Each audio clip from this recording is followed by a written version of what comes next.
본 방송은 10월 18일 토요일에 녹음됐습니다.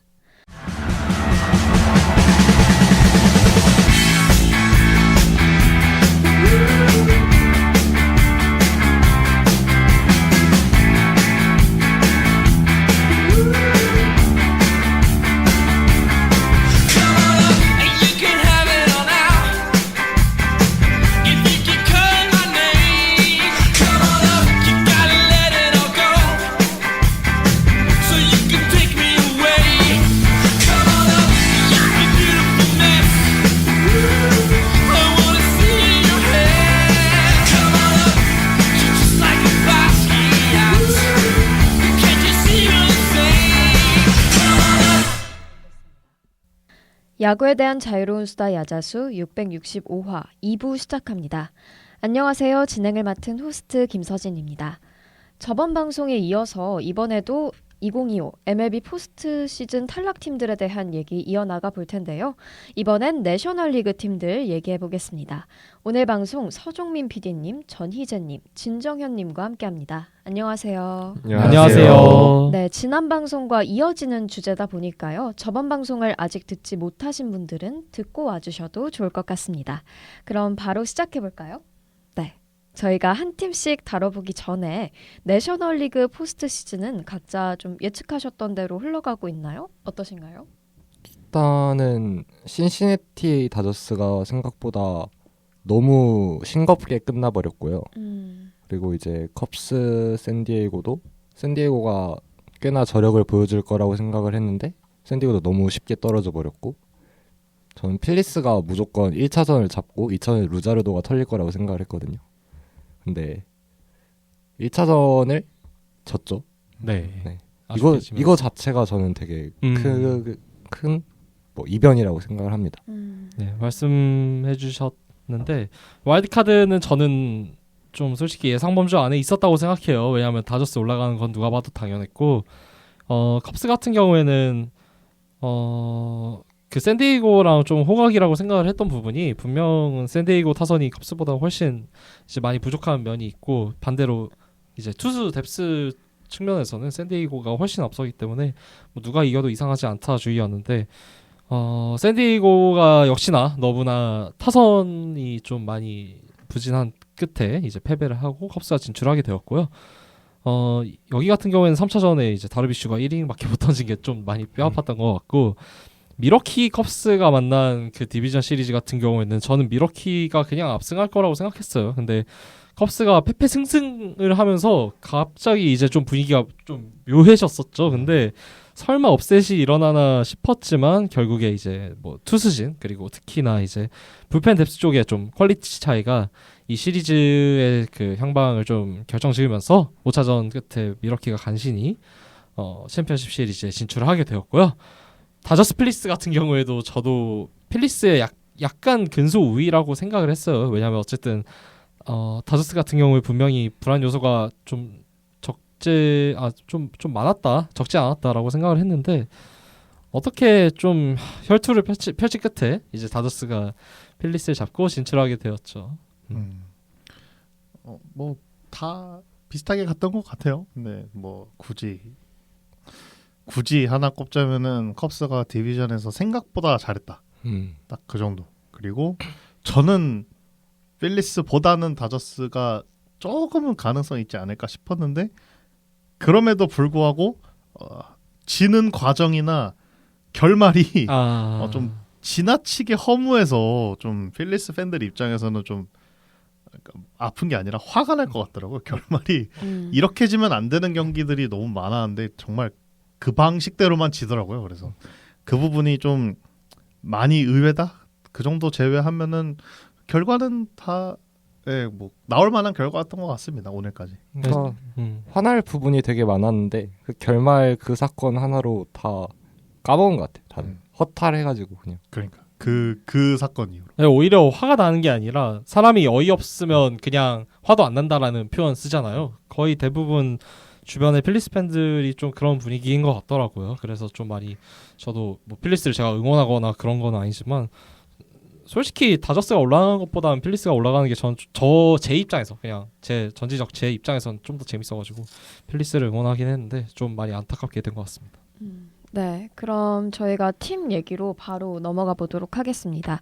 첫 번째 팀인데요. 샌디에이고 얘기 나눠보겠습니다. 샌디에이고 경기 지켜보시면서 어떤 점이 좀 아쉬우셨나요? 불펜은 메이저리그 최강이죠. 모레온, 메이스 밀러도 있고 로베르트 수아레스, 음. 에스트라다, 네. 그 사실 밑에 뭐 데이비드 모건까지. 말이 안 돼요. 네. 근데 이제 타격 사이클이 너무 심하게 아래로 쳐져 버렸죠. 타티스가 12타수 1안타, 아라이즈도 11타수 2안타인가 그럴 거예요. 리드오프가 이런 식으로 쳐버리니까 뭐 그나마 사람처럼 쳤던 보가츠나 메릴이 잘하는 게 완전히 묻혀버렸고요. 후반기 샌디에고의 돌격대장 역할을 맡았던 로리아노는 부상으로 빠져버렸고, 오원도 전반기 올스타였고 되게 야심차게 영입을 했는데 그 모습을 하나도 보여주지 못했습니다. 이게 마차도가 1, 3차전 무안타였나 그랬던 것 같은데 타티스랑 아라이스 마찬가지로. 그래서 전 개인적으로 마차도의 역할도 굉장히 이 가을 야구라는 큰 무대에서 중요했다고 생각하는데 마차도가 부진한 것도 좀 많이 뼈아팠던 것 같고, 근데 전반적으로 이 팀의 가장 큰 문제점은 시즌 내내 이제 타선이었잖아요. 장타가 터지지 않는 타선이 문제였는데 이게 하위 타선에서 특히나 좀 이 샌디에이고가 구성된 게 케빈 시츠랑 그 크로네워스 그리고 뭐 프레디 페레민 이렇게 구성돼 있잖아요. 이게 그렇게 약한 건 아닌데 뭐 또 대단한 공격력을 많이 기대하기는 어려운 하위 타선이다 보니까 아무래도 상위 타선에서 무조건 일낸다라는 생각으로 했어야 되는데 이 앞에 상위 타선들이 단체로 침묵을 하는 바람에 고행 연보자들이 특히 그렇다 보니까 좀 많이 아라이즈로는 한계가 무조건 있겠지만 뭐 타티스 마차도 이런 고행 연보자들은 무조건 해줬어야 되는데 이런 부분들이 좀 많이 아쉬웠던 것 같아요. 마차도가 표면 성적은 괜찮은데 후반기에 좀 많이 안 좋았어요. 제가 전반기 페이스만 보면 마차도만큼 했구나 했는데 그때는 후반기만 보면 MVP 투표도 받을 만큼 잘했었죠. 네. 후반기에 이제 너무 못 쳐서 좀 불안했었는데 그 감을 포스트 시즌에 그대로 들고 와서 12타수 1안타, 홈런 하나, 진짜 홈런 하나 딱 솔로 홈런 하나, 1타점 끝났어요. 그러고 근데 그래 마차도 후반기에 못했어. 그래 그럴 수 있어. 그러면 시즌 내내 일관된 활약을 보여줬던 타티스 주니어는 무너지면 안 됐는데 동시에 무너지니까 체감이 더 되더라고요.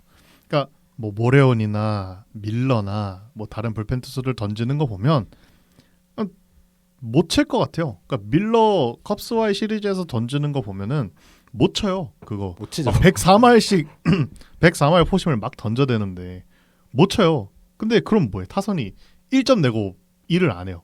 그러니까 컵스와의 시리즈가 대부분 그랬어요. 3대1로 지고 막 4대0으로 지고 또 2대1, 3대1로 지고. 그러니까 타선이 점수를 너무 못 내니까 이게 물론 이 타선이 점수를 못 내는 데는 컵스의 그 좋은 수비들도 한몫했겠지만 그걸 감안을 하더라도 해줘야 되는 저 코어 라인 타티스 주니어랑 마차도 뭐 아라에즈까지 포함을 한다면 그러니까 해줘야 되는 라인이 결국에 해주지 못하다 보니까 단점이 좀 더 많이 부각됐던 시리즈였지 않나 이렇게 정리하면 될 것 같습니다. 그래서 저는 1차전 패배한 게 너무 아쉬웠던 것 같아요. 이게 그 피베타 내고도 매튜 보이트가 아마 그 상대 선발이었던 걸로 기억하는데 그 경기를 보면서 느낀 점은 진짜 선발 투수가 한 점도 안 주고 불펜 투수도 한 점도 안 줘야 겨우 이기겠는데 라고 생각을 했는데 아니나 다를까 2차전에 진짜 실제로 그 시즌 내내 좀 들쭉날쭉한 모습을 보여줬었던 이 딜런 시즈가 무실점 피칭을 하면서 그냥 팀 완봉승을 거뒀었잖아요. 그렇다 네. 보니까 진짜 한 점도 안 내야 겨우 이기는 팀, 한 점도 안 내줘야 겨우 이기는 팀 이 샌디에이고라고 생각해서 좀 올해 전반적으로 좀 한계를 많이 보여줬던 것 같아요. 정말 아까운 팀이라고 생각을 하거든요. 왜냐면은 진짜 피베타도 백투백 받기 전까지 맞아요. 정말 좋았어요. 음. 진짜 힘 꽉 주고 기어 팍 올려가지고 던진다는 느낌이 있었는데 갑자기 이제 2개 홈런을 맞으면서 1선발 경쟁에서 져버렸고 메이스 밀러 같은 경우에도 말씀해 주시는 것처럼 2와 3분의 2이닝 던졌거든요. 근데 삼진 8개예요. 네. 다 삼진으로 잡고 WH 잡히도 0이에요. 그러니까 그냥 진짜 다 삼진밖에 안 잡은 거거든요. 이런 되게 특이하고 재밌는 선수들이 엄청 많이 포진된 샌디에고였는데, 네, 워낙 장기 계약자들이 제 역할을 하지 못하다 보니까 너무 아쉽게 떨어진 것 같습니다. 네, 그러면 이어서 어떻게 해야 샌디에이고가 나아지겠다 하는 방향성을 좀 들어보면 좋을 것 같습니다. 저는 솔직히 부정적인 얘기밖에 못할 것 같아요. 이게 앞으로 초장기 계약자들 있잖아요. 여기 다르비슈라든지 마차도, 뭐 보가츠 이런 선수들이 점점 이제 나이를 자연스럽게 먹어가면서 에이징 커브를 분명히 탈 거예요. 그리고 실제로 지금 그러고 있고 거의 대부분의 선수들이 솔직히 가면 갈수록 이제 팀 상황이 좀 많이 암울해지는데 이게 또 이 단장인 매드맨의 그 몸 비트기식 트레이드 말고는 또 그거 말고는 진짜 활로가 딱히 보이지 않는 것 같아요. 어떤 창의적인 트레이드가 또 가능할까 정도? 근데 이제는 진짜 샌디이고 이번에야말로 진짜 팜 랭킹 많이 내려갔거든요. 이제는 그 지난 몇 년간 어떻게 꾸역꾸역 그 안 좋은 팜 상황에서도 계속 꾸역꾸역 그 유망주들 튀어나오고 하던 게 올해는 조금 사그라들었고 이게 이번 오프 시즌에 또 유망주를 또 주면서 또 코어 선수 영입하는 이런 기조로 가기에는 이제는 그냥 절대적인 유망주 숫자가 좀 많이 부족해지지 않았나라는 생각이 들고요. 이것까지 복구해내면 진짜 육성 능력 말도 안 된다고 생각할 것 같습니다. 그래서 일단 그 여기에 지금 샌디에이고의 탑 유망주인 에단 살라스가 지금 2년 연속 퇴보를 하면서 좀 많이 부진한 상태에 있거든요. 지금 더블A까지 올라왔었죠. 근데 거기에서도 OPS 0.6대 치고 있고 하다 보니까 그 원래 처음에 뭐 계약 맺었을 때 봤던 기대치보다는 많이 이제는 내려왔고 이 선수가 반등을 해야 뭐 코어로 팔아서 이제 뭐 직전값을 사오든 말든 할 텐데 좀 많이 아쉽게 됐습니다. 네. 그래도 지금 잭슨 메릴이랑 타티스 주니어라는 어쨌거나 20대 코어 라인은 확보를 하기는 했어요. 근데 이를 보좌해줄 수 있는 이제 야수 파츠들이 점점 안 좋아지고 있다는 게 문제겠죠. 이제 마차도도 점점 조금씩 커브를 맞고 있거든요. 그러니까 조금씩 성적이 우하향하고 있는 모습이고 보가츠는 샌디에고 넘어오고 나서는 그냥 거기서 거기고 사실 좋은 계약이었다라고 말하기도 좀 애매한 성적을 넘어오고 나서는 기록을 해주고 있고 많이 안 좋죠. 네. 네. 올해는 그래도 그러니까 올해는 올해- 그렇다천 치는데 그러니까 올해가 괜찮다라는 얘기를 들을 정도면 보가츠가 기대치가 너무 많이 내려간 거죠. 사실. 맞아요. 네. 여기에 다르비슈는 올 시즌 기점으로는 이제 많이 힘든 것 같아요. 정규 시즌에서도 좀 돌아오기는 했으나 우리가 기대했던 다르비슈의 모습은 전혀 안 나왔고 다만 그럼에도 2년에서 3년 정도 구색은 맞출 수 있을 것 같아요. 지금처럼. 근데 이거는 이제 샌디에이고가 목표를 어디에 잡느냐에 좀 달린 것 같은데 만약에 지금처럼 계속해서 포스트 시즌 또는 지구 우승을 노린다 그러면은 어떻게 이 라인업 이 로스터 잘 유지해서 있는 거 없는 거 팜 싹 다 긁어서 어떻게 트레이드 시장에 열심히 움직이고 하면은 될 것 같기는 해요. 그 실제로 우리 단장님이 그 프렐러 선생님이 또 무슨 짓을 할지 모르기 때문에 그럴 수도 있겠다라는 생각은 드는데 결국 여기는 그 이번에 그 데브리스라는 전체 유망주 3위라는 이 말도 안 되는 카드를 주면서 데려온 메이슨 밀러를 불펜으로만 보고 데려오지는 않았을 거다라고 하는 게 대부분의 사람들의 예측이거든요. 사실 저희도 다 대부분 그렇게 생각을 하고 있을 거고 실제로 메이슨 밀러가 데뷔 시즌 그리고 마이너에서는 선발로도 쭉 뛰었던 선수니까 경험이 없는 것도 아니고 그럼 샌디에이고 입장에서는 이 메이슨 밀러가 내년이 됐든 내후년이 됐든 선발 전환에 성공을 해서 뭐 팀의 코어가 돼도 상관없고 나아가서 좋은 트레이드 카드 자원으로도 활용이 될 수 있다면 데브리스 준 게 안 아깝겠죠. 근데 어떻게 될지는 모르겠습니다. 샌디에이고도 지금 물음표가 좀 많이 붙어요. 이 장기 계약자들이 있어서 자금 운용이 원활한 상태도 아닐 뿐더러 뭐 아까 언급해 주신 대로 지금 팜도 안 좋은 상황에 그나마 믿을 수 있는 살라스마저 이제 계속해서 평가가 안 좋아지고 있는 상황이다 보니까 여러모로 물음표가 좀 많이 붙는데 여기는 이제 단장 그 프렐러 선생님이 또 괴상하다고 해야 될까요? 근데 매번 성공하시니까 뭐 괴상하다고 하기도 좀 그렇고 예측할 수 없는 무브를 보이면서 이 자리까지 올려놨기 때문에 또 한번 기대를 걸어봐야겠죠 아무래도. 근데 점점 갈수록 다저스가 너무 독주를 하고 있고 다저스의 전력이 약해질 기미가 도저히 안 보이거든요. 이거는 가면 갈수록 솔직히 더 심화되면 심화됐지 지금보다 덜 하진 않았을 거라고 저는 생각을 하기 때문에 지금의 샌디에이고의 현 로스터 상황으로서는 솔직히 냉정히 말해서 이제는 와일드카드 경쟁이 조금 간당간당할 정도라고 저는 생각을 해요. 네. 내년에 막 드라마틱한 또 코어가 발굴되지 않는 이상 저는 조금 어려울 것 같고 그래서 좋게 이제 전망을 도저히 내릴 수가 없을 것 같습니다. 그 전망이 안 좋을 수밖에 없는 이유가 뭐냐면은 선발이 완전히 붕괴가 돼요. 네. 근데 뭐 이제 마이클 킹도 FA로 나가고요. 딜런 시즈도 나가고요. 네. 그러면은 이제 머스그로브가 돌아와서 건강하게 잘 던져야 되는데 네, 여러 가지 이프들이 또 이제 걸리는 거죠. 어렵죠. 피베타가 또 잘해줘야 되고 또 잘해야 되고 네. 올해처럼. 그다음에 다르비쉬도 어느 정도 회춘을 해야 되고 머스그로브도 토미존에서 복귀하자마자 또 잘 던져야 되고. 네. 거기다가 앞서 말한 메이스 밀러 선발 전환 같은 경우에는 뭐 물론 샌디에이고가 이걸 잘하는 팀이지만 메이스 밀러 선발은 너무 부상 리스크가 크다는 우려가 있었잖아요 원래도. 그렇다 보니까 조금 물음표가 많이 붙는 것 같아요. 털기는 딱 좋은 타이밍이긴 해요. 그러니까 팀을 털고 재정비를 하겠다라고 하면은 앞으로 2년 정도가 딱 적기인 것 같기는 해요.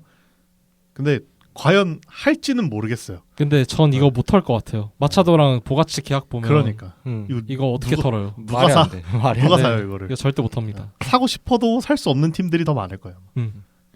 네, 그럼 여기까지 얘기 나눠보도록 하고요. 다음 팀으로 넘어가겠습니다. 다음은 신시내티 레즈인데요.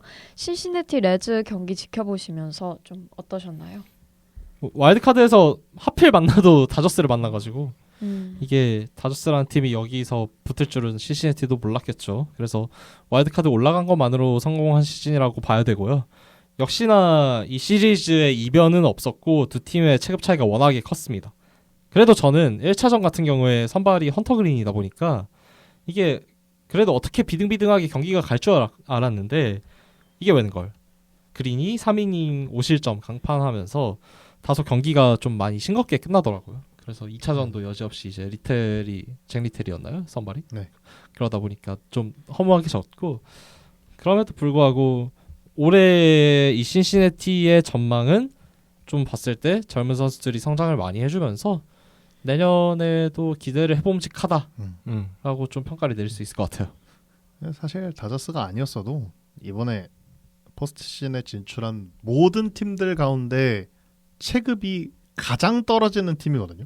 클리블랜드보다도 저는 당장의 체급은 좀 떨어진다고 생각을 하는 편이긴 한데 뭐 저는 그래도 뭐 신시내티 덕분에 이제 오랜만에 중부지구에서 세 팀이나 포스트 시즌에 진출하는 그러네요. 몇 년 만인지 모르겠는데 그 좀 기분은 좋네요. 어쨌거나 그래서 사실 아쉬운 점이 없어요. 사실 그러니까 신시내티 입장에서는 저는 최선을 다해서 싸웠다라고 생각을 해요. 왜냐면은 그러니까 신시내티도 보면은 클리블랜드랑 느낌이 조금 비슷해요. 비슷하죠. 타선이 하위권 20위권 밑으로 내려가야 되는 타선에다가 이를 받쳐주는 게 결국 투수들인데 클리블랜드와는 다르게 신시내티는 막 특출난 한두 명의 선수가 있는 게 아니라 선발 로테이션이 전반적으로 커맨드가 좋은 선수들로 구성된 선발진. 전반적으로 사사고를 안 내주는 9이닝당 사사고가 가장 많았던 투수가 브래디 싱어인데 3점대 초반. 그러니까 나머지 투수는 다 2점대, 1점대 막 이런 투수들이니까 전반적으로 커맨드가 좋은 투수들로 구성된 대신 스타프는 조금 떨어지는 이제 이런 탄탄한 로테이션에다가 뭐 구색은 갖춰진 필승조로 이제 어떻게 여기까지 온 건데 포스트 시즌에서는 이런 선발 로테이션은 힘이 별로 없어요. 오히려 클리블랜드처럼 확실한 뭐 개빈 윌리엄스나 테너 바이비 같은 이제 1, 2선발 확실한 1, 2선발 갖고 가는 게 포스트 시즌에서는 오히려 도움이 돼요. 네, 신시내티는 그런 투수는 헌터 그린 하나 있었는데 헌터 그린이 그렇게 맥없이 무너진 순간 네, 유일한 길이 없어졌다라고 봐도 사실은 무방하죠. 그래서 뭐 여기까지 온 것만으로도 저는 되게 대단하다고 생각을 해서 왜냐면 마지막 경기에 결정 난 거잖아요. 이것도 사실 이 자리에 매체가 있었다면 다른 얘기가 나왔겠지만 결국에 그 마지막까지의 경쟁을 뚫고 여기 올라온 거니까 그냥 올라온 게 대단하다 라고 하고 싶어요. 굳이 뭐 질 건 다 알았으니까 저도. 그러니까 지는 게 정배라고 생각하고 근데 항상 헌터 그린이나 뭐 타릭 스쿠벨 같은 선수들은 이변을 만들어낼 수 있는 투수라고 생각을 하거든요. 당장 작년 포시만 봐도 스쿠볼을 가지고 있는 디트로이트가 휴스턴을 잡았잖아요. 그렇죠. 네, 그러다 보니까 이런 업셋이 헌터 그린의 손에서 일어날 수도 있겠다라고 생각을 했는데 첫 타석에서 오타니는 홈런 맞고 그냥 그 나가리가 돼버렸죠. 그러니까 뭐 믿을 만한 게 그린 그다음에 닉 로돌로의 차력쇼로 한 뭐 7이닝 무실점으로 버텨주고 그다음에 이제 1점 차 승부로 경기를 계속 끌고 가는 게 유일한 신시내티의 승리 플랜이라고 봤거든요. 근데 그런 경기를 하기도 전에 일단 그린이 털리고 로돌로도 올라왔다가 다저스한테 그냥 체급으로 쓸려버렸단 말이에요. 근데 이렇게 점수 차이가 많이 벌어졌을 때 신시내티 타선은 그걸 극복할 만한 타선이 아니었어요. 그러다 보니까 그냥 아무 의미 없이 끝나버렸다. 네. 네, 그럼 이제 아쉬운 점들 아니면 어떻게 봤다 하는 점들을 말씀해 주셨는데요. 그러면 이제 어떻게 나아갔으면 좋겠다 하는 방향성이 있으실까요? 특히 헌터 그린 선수 트레이드 얘기가 있기도 한데 이것도 어떨지 궁금합니다. 근데 전 헌터 그린 같은 경우에 지금 장기 계약으로 그래도 묶여 있는 상황이었잖아요. 네. 비교적 에이스 실링 치고는 꽤 싸게 묶여 있었기 때문에 저는 이런 신시내티 같은 스몰 미들 마켓 팀에서 이런 에이스를 이 정도 가격에 싸게 지금 잡아놓은 상황 자체가 너무 좋은 상황이라고 생각을 해서 그리고 지금 또 달릴 만한 여력이 있는 팀이기 때문에 그린을 굳이 팔기보다는 그래도 확실한 팀의 코어로 남겨놓고 가는 게 어떤 대가를 받아오든지 간에 확실하게 이게 더 좋은 방향성이 아닐까라고 전 개인적으로 생각을 합니다. 네. 어쨌거나 뭐 그렇죠. 헌터 그린이라는 에이스급 투수를 구비하는 것도 힘든 게 스몰 마켓의 현실이거든요.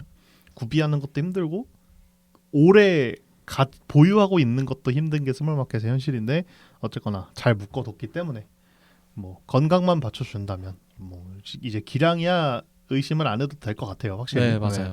건강이 제일 문제죠. 네, 뭐 건강한 한 시즌만 보여준다면 될 것 같은데 선발진은 전반적으로 계약이 좀 많이 남았어요. 뭐 로돌로라든가 앤드류 에버시라든가 이제 뭐 체이스 번스도 이제 내년부터는 로테이션에 합류를 할 거고 생각을 한다면 투수 쪽은 좀 긍정적인 요인들이 좀 많이 보이는데 야수 쪽은 잘 모르겠어요. 그러니까 여기 코어는 결국 이제 엘리 델라 크루즈가 코어일 텐데 올 시즌 WRC 플러스가 110이 안 돼요. 물론 이제 특유의 주루 밸류라든가 뭐 운동 능력으로 어느 정도 WAR은 받쳐주기는 하는데 매년 공격 부분에서 보완점으로 지적받던 그 모습 점점 붕붕이가 되어가고 있습니다.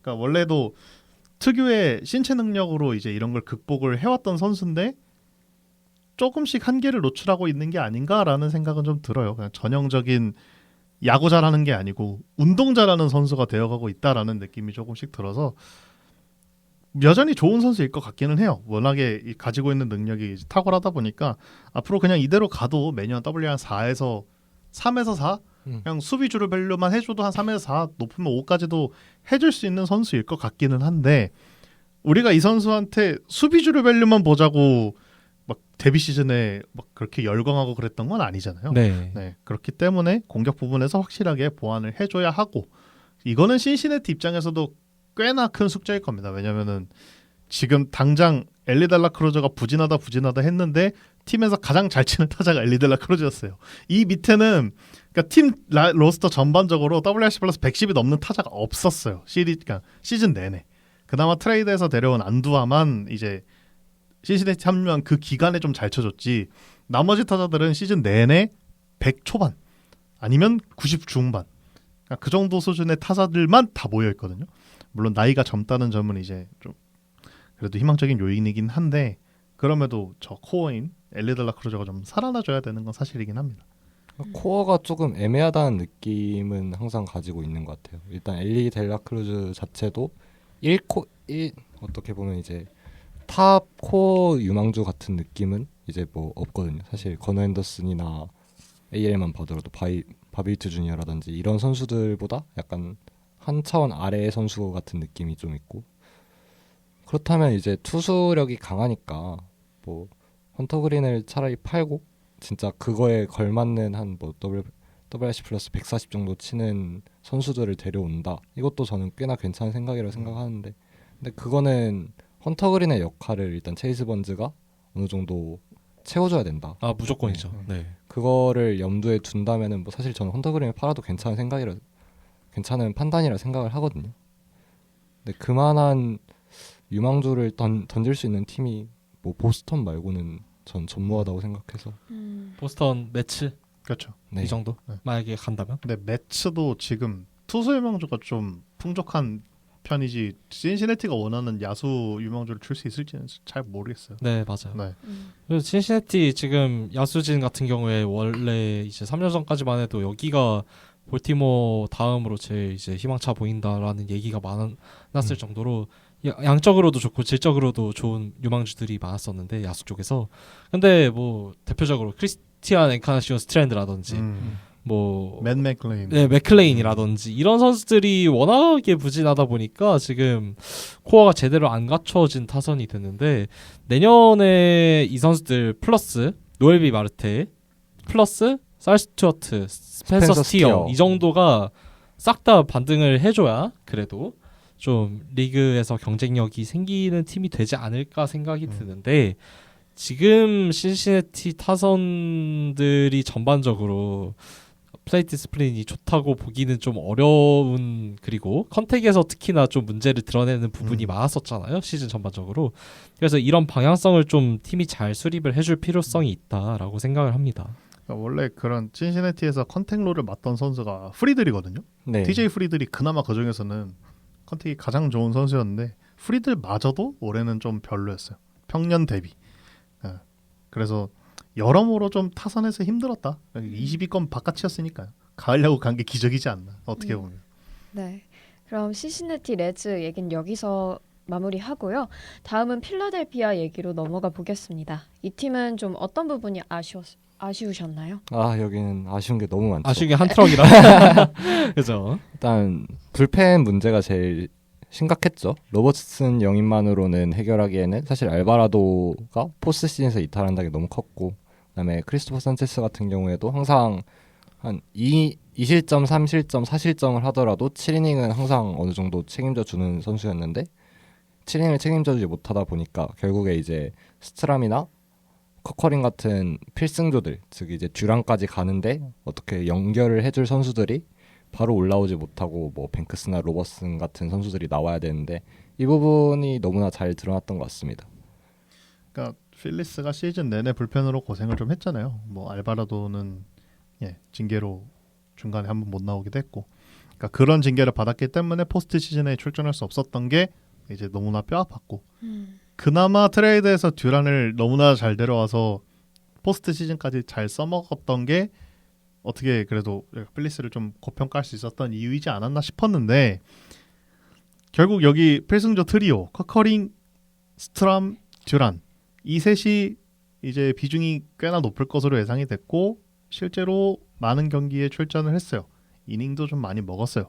근데 디비전 시리즈 4경기에 모두 등판한 커커링이 1차전과 4차전에 꽤나 결정적인 실점을 했고, 특히나 팀의 탈락을 확정시켰던 4차전에 그 결정적인 미스플레이로 본인 손으로 탈락을 결정지었거든요. 그래서 임팩트가 너무 크게 남아서 사실 좀 필리스 팬들 입장에서는 좀 화가 난다. 근데 앞에서도 얘기했지만 정말 어이없는 플레이였거든요. 정말 상상도 못한 일이 일어나가지고 어이없다라는 반응이 좀 줄이었던 것 같고, 그리고 이제 뭐 투수 쪽 얘기를 했으면 이제 타선 쪽 얘기를 해야 되는데, 타선에서는 결국에는 하퍼가 안 터져준 게 좀 크게 다가왔다. 뭐 카스티아노스 못했고 터너도 좀 아쉬웠던 거 맞기는 한데 결국 이 팀은 하퍼 슈아버가 해줘야 되잖아요. 근데 슈아버는 할 만큼 했어요. 슈아버는 딱 자기 하듯이 했는데 하퍼가 생각보다도 더 못했다.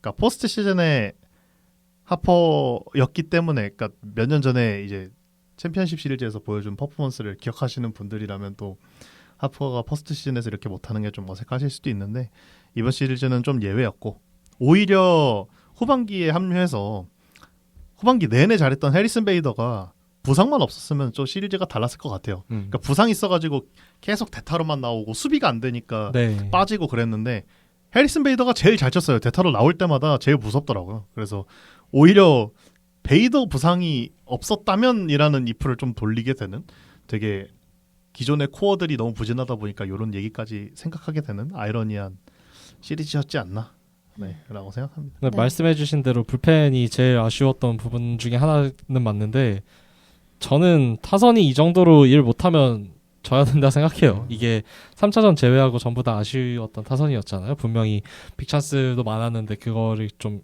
많이 놓치기도 했고 특히나 하퍼도 하퍼인데 슈아버도 솔직히 3차전에 그 멀티홈런 치면서 했던 거 제외하고 우리가 돌이켜서 생각을 해보면 나머지 다 부진했어요. 나머지 경기. 그래서 슈아버도 딱히 면죄부를 주긴 어려운 시리즈였던 것 같고 저는 좀 이 다저스의 투수가 좀 감을 찾기 전에 어쨌든 그 와일드카드 시리즈에서도 불펜이 분명히 이제 좀 흔들리는 모습이 있었으니까 펠리스가 이 부분을 빠르게 공략을 했어야 되는 게 1, 2차전이 아니었나 싶은데 1, 2차전에 생각을 했을 때 그런 부분들을 적절히 공략을 못했었죠. 사사키한테 막힌 것도 컸고 하다 보니까 좀 많이 아쉬웠던 것 같습니다.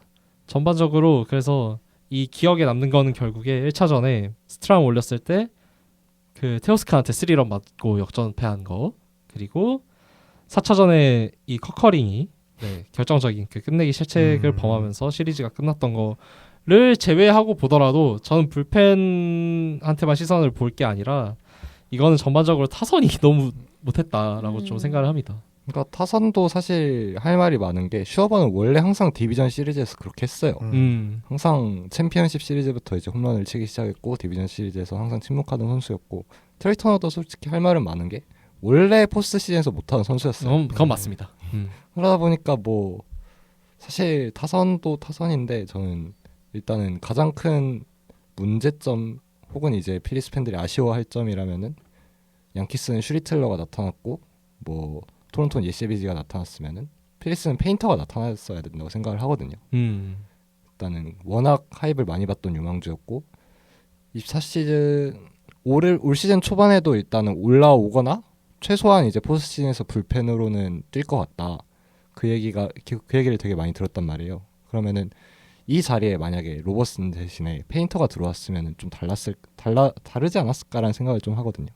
멀쩡한 페인터라고 생각을 하면 그런데 근데 올 시즌 페인터의 성적이 아시다시피 트리플 A에서 좀 많이 부진했었잖아요. 네. ERA가 5점대 돌파하고 그리고 원래 그 토미 존 수술 받기 전에 막 9이닝당 막 11개, 12개씩 삼진 잡아내던 페인터의 모습이 아니란 말이에요. 지금 분명히.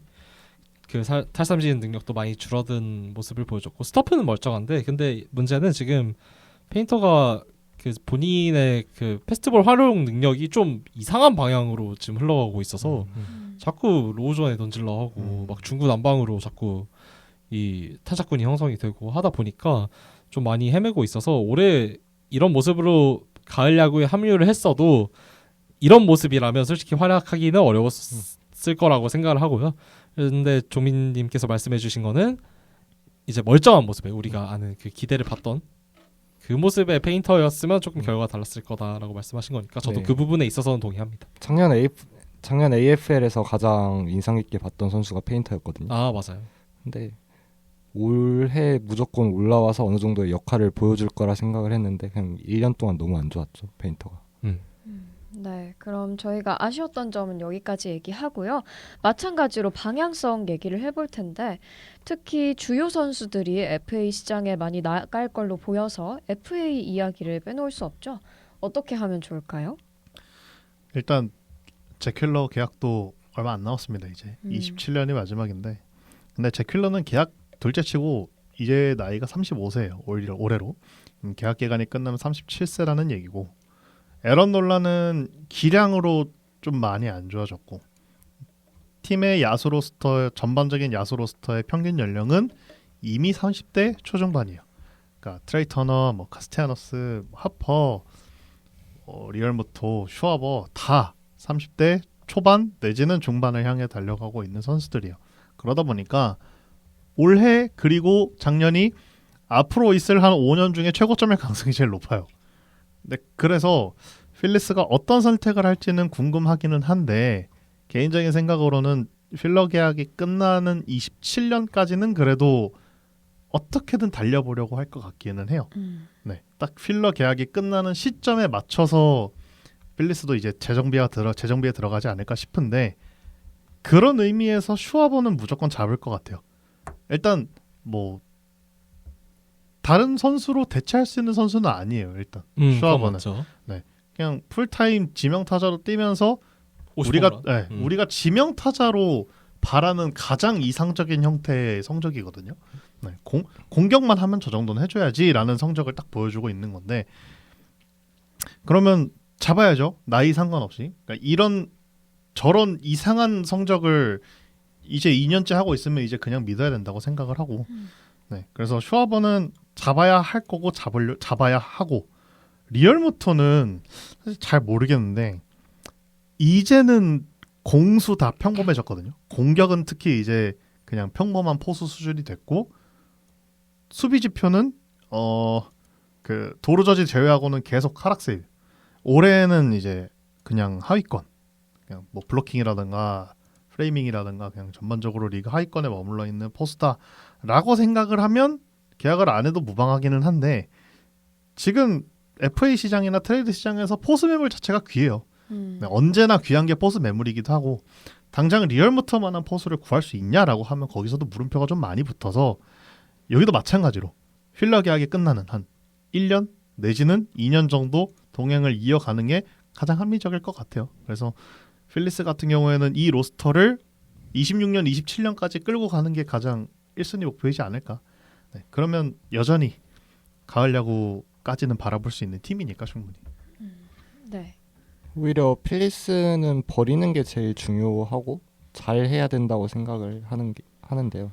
일단은 리얼무토 같은 경우에는 진짜 포수 유망주도 이미 듀란 트레이드 때 넘겨버렸고 그 선수도 이제 에드와르드 타이도 뭐 싱글A 이런 데서 뛰고 있었으니까 바로 올릴 수 없는 유망주였고 그러다 보니까 포수 유망주 중에 올릴 수 있는 선수가 없어요. 그러다 보니까 리얼무토는 무조건 한 1년에서 2년 정도 그다음 적당한 계약으로 잡을 것 같고요. 슈와버도 잡는 게 무조건 맞죠. 무조건 맞는데 워낙 계약 규모가 커지지 않을까라는 생각을 해요. 워낙 탐내는 팀들도 많을 거고 그래서 슈와버 계약을 좀 진행을 하려면은 타이완 워커나 아니면 니카스티안스 둘 중에 한 명이라도 처리를 해야 되거든요. 근데 이거를 처리를 받아줄 수 있는 구단이 있을지 좀 많이 의문이긴 합니다. 네. 저도 무조건 슈와버랑 리얼부터 둘 다 잡아야 된다고 생각을 하고요. 내년에 포즈 FA 풀 보면 대체할 수가 없습니다. 이게 뭐 말도나도, 제이콥 스탈링스, 어스틴 헤지스 이런 선수들이 아무리 리얼부터가 지금 꺾였다고 해도 절대 대체를 할 수 없는 거고 본인이 팀에서 그 리더로서 해준 역할도 있고 하다 보니까 무조건 적당한 가격에 남겨야 되는 게 일단 우선적인 목표고요. 슈와버 같은 경우에도 나이가 그래도 생각보다 이제는 어느 정도 있는 편인 만큼 그렇게까지 긴 기간으로 안 잡아도 될 것 같아요. 다른 팀들도 마찬가지고 AAV가 한 저는 그래도 30밀은 기본으로 하고 4년 정도, 4, 5년 정도에 잡을만 하지 않나라고 생각을 합니다. 대체제한은 아예 없습니다. 솔직히 말해서. 레인저 수아레즈도 이번에 FA로 풀리잖아요. 근데 이 선수 같은 경우에는 좀 굳이 싶은 게 지금 펠리스 같은 경우에 선발진의 장기 계약자가 지금 너무 많기도 하고 수아레즈가 평화받을 선수는 아니에요. 절대. 근데 이런 스타일의 투수를 장기 계약을 주고 싶지는 않아 할 것 같습니다. 올해는 그냥 일단 이 수아레즈를 제외한 내부 FA 단속에 집중을 하고 그 돈브로스키가 이번 듀란 영입한 거는 정말 잘한 트레이드라고 생각하거든요. 이런 것처럼 현명한 트레이드가 한 건 더 나와야 되지 않을까. 그래야 좀 내년에도 확실하게 컨텐딩을 할 동력이 생기지 않을까라고 생각을 합니다. 그러니까 다른 팀이면 수아레즈를 잡아야 된다라는 얘기가 나오는데 필리스는 굳이 그럴 이유가 없어요. 그러니까 장기 계약자도 있기도 하고 수아레즈가 없어도 로테이션이 돌아가요. 일단 자완이 좌완이 네, 크리스토퍼 너무 산체스, 러자르도 있다 보니까 뭐 내년에 제큘러 돌아온다라고 가정을 하면 그냥 사실 레인저 수아레즈가 맡고 있는 역할은 시장에서 꽤나 쉽게 구할 수 있는 역할군이기도 하거든요. 아니면 뭐 페인터의 반등을 기대해 본다던가 네. 이런 방법도 있으니까. 그쵸. 일단 올리겠죠. 네. 그래서 여러모로 슈아버랑 리얼모터 계약이 어떻게 됐는지가 제일 중요할 것 같네요. 리얼모터 계약은 의외로 좀 수월할 것 같은데 슈아버는 노리는 팀이 꽤 있을 거라. 갑자기 슈아버한테 어떤 팀이 5년 6년을 안겨준다면 네, 필리스 입장에서도 좀 머리가 아파질 것 같긴 하네요. 단년으로 40밀도 받을 수 있는 선수라고 생각을 하거든요. 그렇죠. 계약 기간이 짧으면 그럴 수 있죠. 네, 그러면 또 여기까지 얘기를 해보고요. 다음은 컵스 얘기해 보겠습니다. 컵스 경기는 지켜보시면서 좀 어떠셨나요? 일단 컵스 불펜이 생각보다 너무 잘 던졌어요. 일단 팔렌시아가 하이 레버리지를 막아주고 브래드 킬러가 마무리를 잘 해줬는데 사실 브래드 킬러 이야기를 좀 하고 싶었는데 분명히 시즌 초반에는 일본 링크가 뜨던 선수였거든요. 근데 이제 컵스가 데려가더니 구속이 한 3마일이 늘었어요. 한 93마일 던지던 선수에서 97마일 던지고 그러다 보니까 워낙 서번트도 좋게 나오고 뭐 성적도 되게 좋게 나왔는데 문제는 1선발 보이드, 2선발 타이온, 3선발 이마나가 사실 카운셀이 좀 이해가 되죠. 한 4이닝 던지고 내려버린 게 선발진 힘이 너무나 딸리다 보니까 뭐 고나 루고나 이런 선수들이 미드 시즌 링크가 뜨긴 했는데 안 데려온 컵스의 잘못이라 생각합니다. 맞아요. 이거는 저스틴 스틸이 빠진 순간부터 사실 좀 얘기한다는 맞아요. 얘기였죠. 막 데드라인 때 미치 켈러 트레이드 시장에 나온다 했을 때 항상 최상단에 있던 이름이 컵스였는데 결국 데드라인 때 불펜 3명 영입하고 끝난 게 좀 스노우볼이 굴러갔다라고 해야 될까요? 그러니까 그나마 이것도 케이 돌튼 없었으면 위험했어요, 솔직히. 많이 위험했어요. 네, 여기까지 잘 왔고 정규 시즌에는 어떻게 전반기에 그 폭발적인 타선의 힘으로 지구 1위까지 했었는데 이제 그게 이제 하향세를 타면서 미러키한테 지구 선두까지 내줬는데 타선 자체는 뭐 딱 하던 만큼 해줬던 것 같아요. 근데 전반적인 사이클이 그 후반기에 안 좋았던 사이클을 좀 그대로 가지고 온 느낌이라서 좀 아쉽긴 하더라고요. 뭐 터커라던가 뭐 마이클 부시라던가 전반적으로 전반기 때 보여줬던 퍼포먼스 대비 포스트 시즌에서의 퍼포먼스가 나오진 않았고 오히려 스즈키 세이야가 제일 잘 쳐줬어요. 네. 근데 혼자만의 활약으로 뭐 이 시리즈를 승리를 가져가는 건 좀 힘들고 상대팀이 밀어키기도 했고 그래서 디비전 시리즈에서 마무리가 되기는 했는데 그냥 여러모로 악재가 있었음에도 이 정도 온 거면 잘 온 거지 않나 싶기는 해요. 저는 오히려 샌디에이고가 와일드카드에서 조금이나마 이점이 있지 않을까 했는데 어떻게 예상치 못한 불펜에서의 활약과 뭐 선발진들 어떻게 4이닝씩 잘 끊어 던져주면서 올라갔는데 제 예상보다는 좀 더 올라가긴 했습니다. 컵스는 사실. 근데 부시 못 하셨다고 하셨는데 부시 실제로는 진짜 잘했었고. 아 부시가 아니라 이안앱이었나? 이안앱이랑 네, PCA. 네, 이안앱이었나? 부시는 4홈런 치면서 팀 타선 먹여 살렸고. 근데 컵스가 결국 이제 5차전 끝에 떨어지긴 했습니다만 어쨌든 영입 그렇게까지 많이 안 한 것 치고는 그래도 꽤나 저력을 보여준 그 미러키와의 시리즈였기 때문에 그렇게까지 아쉬운 건 또 아니라고 생각하고요. 이게 결국 좀 팀의 전반적인 한계라고 생각하는 부분이 어쨌든 S급 선수가 없어요. 컵스는 지금 확실하게. 왜냐하면 이 S급 선수가 될 거라고 확신했던 카일 터커가 이상 외로 좀 많이 부진하면서 좀 많이 안 좋은 모습을 보여줬었기 때문에 좀 팀의 전반적인 한계가 어느 정도는 있었다고 생각을 하고 그럼에도 불구하고 좀 내년이 그래도 아직까지는 탄탄한 팀이라고 생각하고 또 여전히 충분히 빅 사이닝을 노리기에는 페이롤도 좀 남아 있고 하다 보니까 여유 있죠. 네 내년이 조금 더 기대되는 팀인 것 같습니다. 전. 네, 그러면 계속해서 방향성 얘기해 보면 좋을 것 같은데요. 특히 카일 터커 선수가 FA입니다. 이 선수 포함해서 컵스가 좀 어떤 방향으로 나아가면 좋을까요? 터커가 시즌 전체로 놓고 보면 못하진 않았어요. 그러니까 약간 홈런이 좀 줄기는 했는데 그냥 전반적인 성적만 보자면 딱 하던 만큼 했습니다. WRC 플러스 140, 뭐 FWR 한 4점대 중반 정도의 매우 준수한 외야수인데 전반기랑 후반기 스플릿 성적 차이가 너무나 컸던 게 마이너스로 작용을 했죠. 전반기에 잘했다가 전반기에 못했다가 후반기에 잘해서 포스트 시즌까지 활약을 이어 나갔다면 평가가 어떻게 됐을지 모르지만 반대가 되다 보니까 안 좋은 부분이 눈에 더 많이 들어왔어요. 그 심지어 컵스가 선두 자리를 뺏기기도 했고. 네. 그래서 터커 같은 경우에는 주전으로 딱 자리 잡은 이후에 세부 지표 성적이나 그런 부분들은 매년 비슷하게 가고 있는 것 같아요.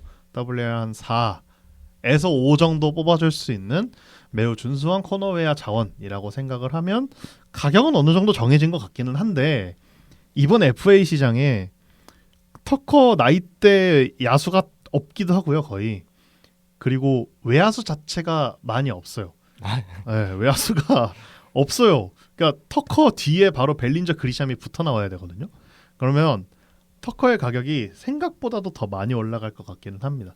저는 딱 연평균 25밀에서 많으면 한 27밀 정도 받으면 딱 적당하다고 생각을 하는데 더 받을 것 같아요. 더 올라가. 네. 저도 30밀 맞아요. 넘길 것 같고 터커 같은 경우에는 저는 아직도 터커의 초고점은 나온 적이 없다고 생각하거든요. 작년에 초고점 찍을 뻔했는데 작년은 네. 근데 그 전반기 많이잖아요. 맞아요. 반쪽짜리 시즌이었기 때문에 저는 아직도 고점이 뚫려 있는 선수라고 생각하고 여기서 좀 더 대단한 퍼포먼스를 보여줘도 1년 정도는 보여줘도 안 이상하다고 생각을 하고 터커급의 이런 지금 A급에서 S급 사이 어딘가에 있는 외야수를 구하기가 너무 어려운 실정이기 때문에 좀 노릴만한 팀 충분히 많다라는 데는 저도 동의를 합니다. 그러니까 이 나이 때 A급 타자를 구하는 것도 힘들어요. FA에서 지금. 그렇죠. 네, 지금 거의 얼마 없는 20대 선수이기 때문에 굉장히 많은 경쟁이 붙을 거고 그러면 컵스가 터커를 잡을 수 있냐? 잡을 수는 있죠.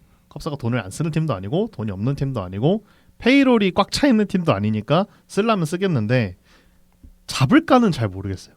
오히려 생각보다 뜨뜻미지근하게 대응할 수도 있겠다라는 생각은 좀 들어요. 왜냐하면 터커가 후반기에 부진했기 때문이 아니라 지금 컵스 외야 자리가 그렇게 부족하지 않아요. 중견수에 PCA 있고 뭐 이안앱에 스즈키 세이야까지 감안을 하면 그냥 쓸만하거든요. OAKC라는 좋은 네. 유망주도 있고 그냥 뭐 올해 스즈키 세이야랑 이안앱 하는 거 보면은 뭐 B+에서 A급은 줄만한 야수들이고 PCA는 글쎄요 공격에서 얼마나 내년이 좀 궁금하긴 한데 여전히 수비주를 벨루로 그냥 WR 3에서 4 정도는 그냥 해줄 수 있는 선수거든요. 그렇게 생각을 한다면 컵스가 굳이 적극적으로 참전을 안 할 수도 있다라고 생각은 하는데 잡아도 할 말은 없다인 것 같아요. 네, 왜냐하면 맞아요. 이 정도의 계약을 할 수 있는 팀은 많이 없거든요.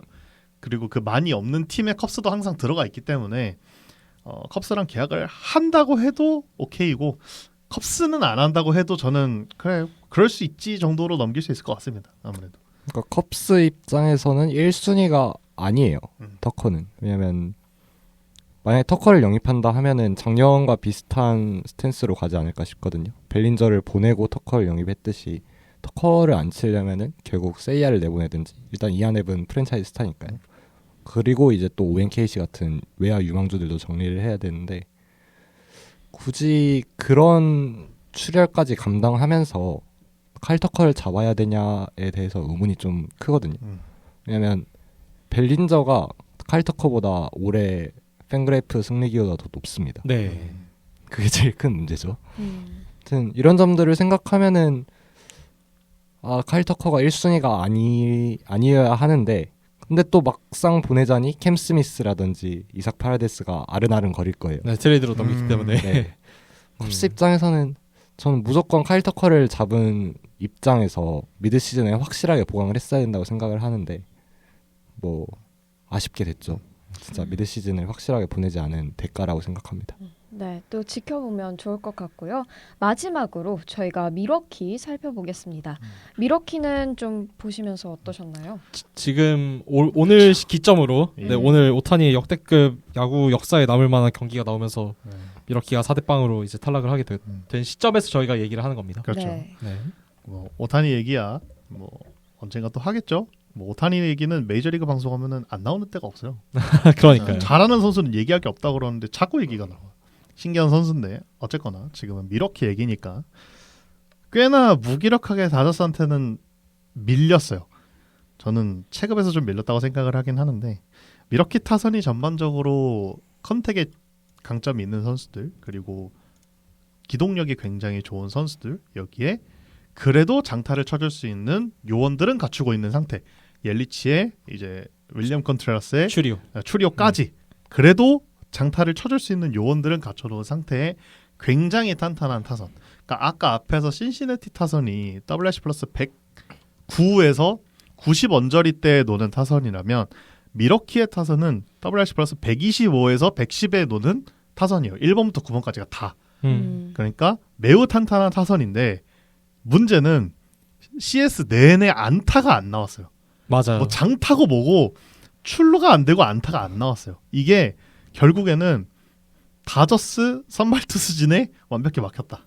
근데 그게 디비전 시리즈에서도 그랬거든요. 1차전을 되게 수총부대 다 할 정도로 안타를 엄청 몰아치고 2차전부터 5차전까지 안타가 그렇게 많지 않았어요. 대부분 미러키 낸 점수들 보면은 결국에 이제 뭐 앤드류 본의 홈런이라든지 윌리엄 컨트레라스의 홈런이라든지 대부분 홈런으로 점수가 나고 맞아요. 그러다 보니까 미러키의 원래 특색이 되게 포스트시즌에서 잘 안 드러났다 그렇게 생각을 합니다.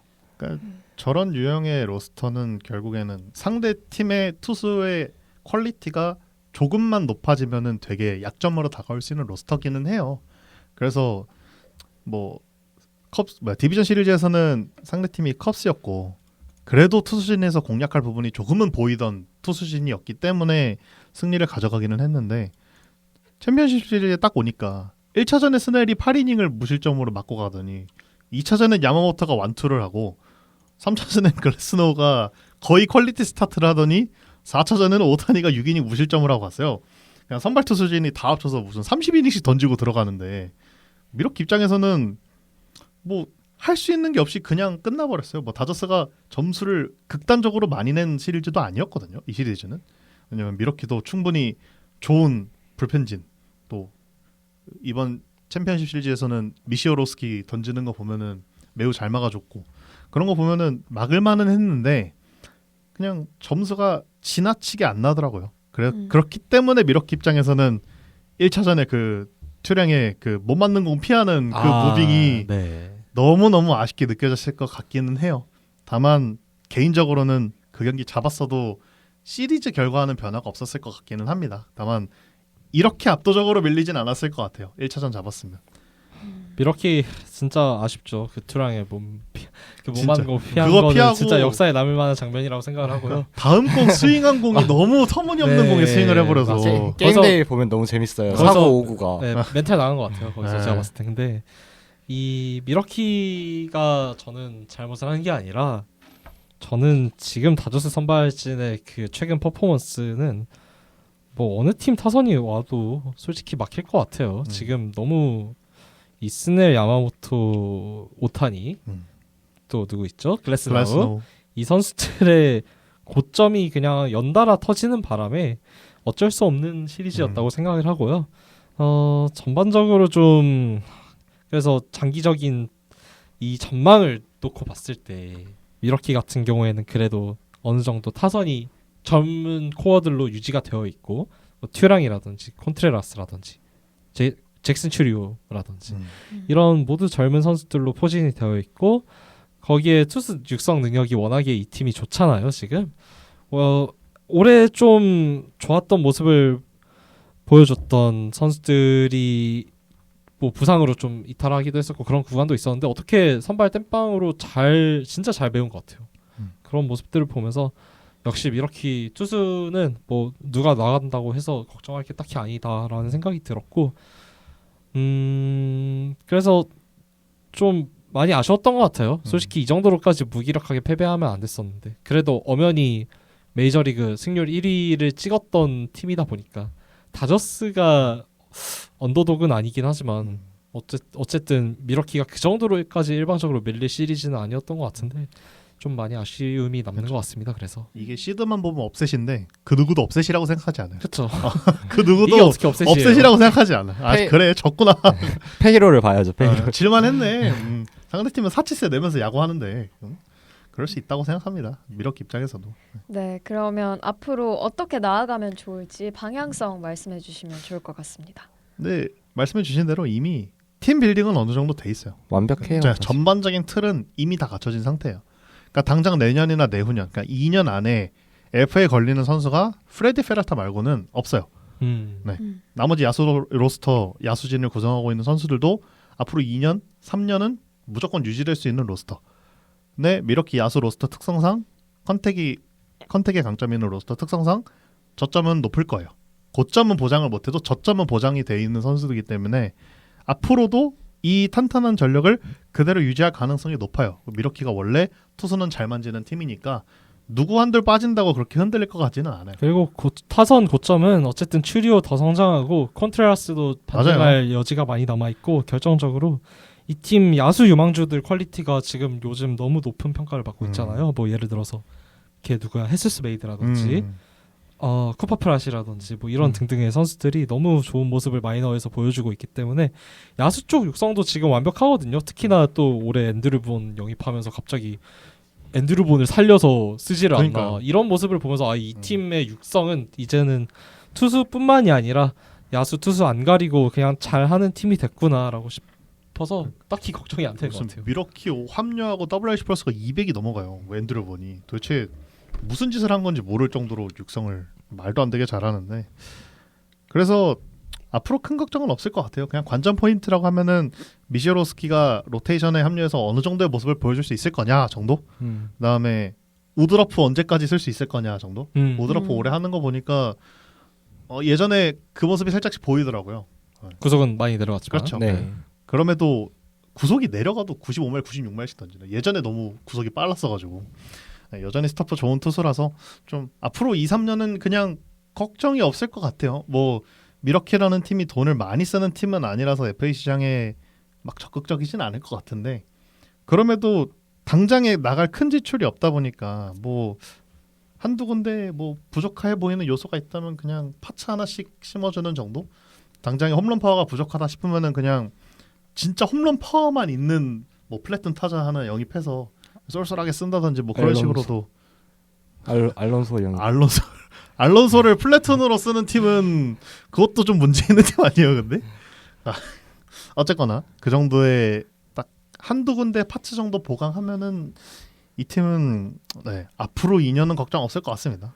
아무튼 정말 말씀해주신 대로 그냥 미래가 너무 밝아요. 올해 나온 신인들만 해도 아이자 콜린스의 체드 패트릭의 제이콥 미저로스키 사실 말이 안 되거든요.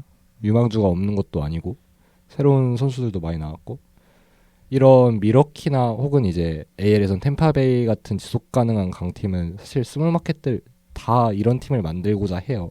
그냥 항상 우리는 이런 팀을 원한다 했을 때 나오는 팀이 템파베이, 미러키. 근데 이런 팀들이 과연 우승을 노릴 수 있는가에 대해서는 솔직히 좀 저는 부정적인 입장이거든요. 그러니까 결국에 체급이 어느 정도 부족할 수밖에 없고 그러다 보면은 결국 체급에 밀려서 빅마켓들 특히 이제 돈을 쓴 다저스나 양키스 같은 팀들한테 밀릴 수밖에 없단 말이에요. 정말 우승을 원한다면은 나월 네버로 정말 유망주들 다 던지고 돈도 최대한 많이 쓰고 이런 식으로 털어서 최강의 전력을 구축을 해야 되는데 일단 그렇지 않으면은 내셔널리그는 우승하기 힘든 게 일단 다저스가 최종 보스처럼 떡하니 버티고 있다 보니까 이번 시리즈에서 좀 많은 걸 느꼈겠죠, 미러키도.